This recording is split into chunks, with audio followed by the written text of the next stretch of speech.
Bonsoir, je m'appelle Aurélien Barraud, je suis astrophysicien.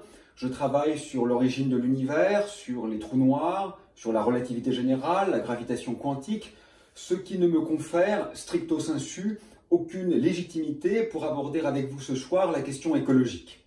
Si je me le permets néanmoins, c'est donc en tant que simple citoyen du monde, en tant que vivant, finalement assez naturellement concerné par l'extinction massive de la vie sur Terre.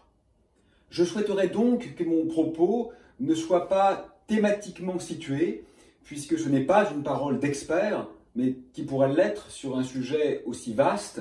J'aimerais en revanche qu'il soit géographiquement situé, parce que je m'exprime depuis cette vaste région du globe qu'on nomme Occident, étymologiquement donc le lieu de la chute. Et ceci n'est pas tout à fait neutre, parce que toutes les études universitaires le révèlent, le niveau de prédation, et le terme est un euphémisme, exercé par cet Occident sur le reste du monde est proprement impensable. Pour des raisons de verrouillage, sémantique, sémiotique, systémique, nous n'avons vraisemblablement ni les mots, ni les concepts pour énoncer et donc dénoncer cet état de fait. Finalement, ce qui devrait nous apparaître comme intolérable a fini par se confondre avec l'ordre d'un réel dont nous avons manifestement omis la contingence. Je crois que c'est un peu la même partition qui se rejoue aujourd'hui dans le champ écologique, parce qu'une fois de plus, une fois de trop, ceux qui souffrent les premiers sont loin de nos regards. Je pense d'abord aux animaux, ces êtres vivants que nous considérons toujours, hélas, comme un peu moins vivants que nous-mêmes. Leur population a drastiquement chuté, elle a diminué de 60% en 40 ans seulement pour ce qui concerne les animaux sauvages.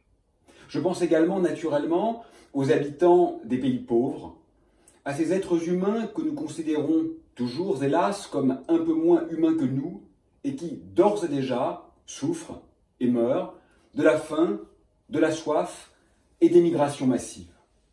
Alors, c'est un peu cynique de le dire comme ça. Mais je crois que notre chance, c'est précisément que cette fois, nous ne nous en sortirons pas indemnes. Parce que nous respirons le même air, nous buvons la même eau, nous contemplons les mêmes cieux. Je crois que cette fois, nous périrons ensemble ou nous survivrons ensemble.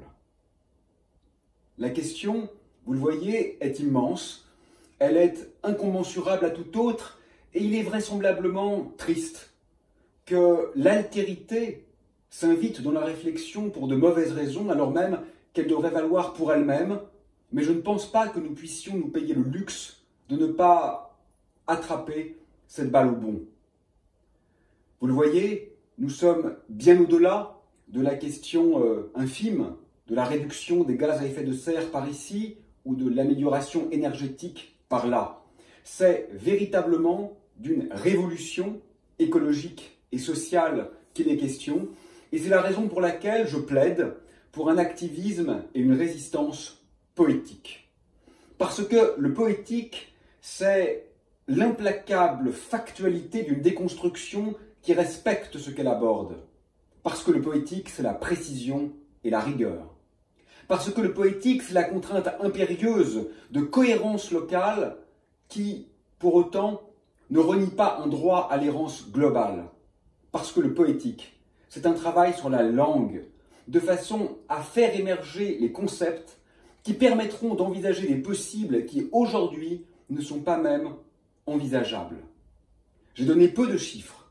Je voudrais en mentionner un seul, essentiel, sidérant, qui est passé sous le radar médiatique, mais qui a été révélé par le journal Le Monde il y a quelques jours et qui se fait l'écho d'une publication scientifique dans la prestigieuse revue Nature.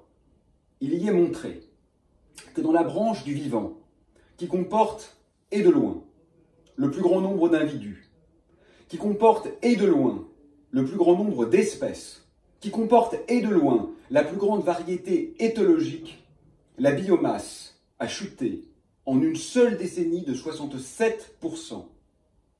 On ne peut pas comprendre ce chiffre et continuer comme si de rien n'était. Manifestement, un crime contre la vie est en cours Un crime contre l'avenir est en cours et nous en connaissons très bien les coupables. Merci.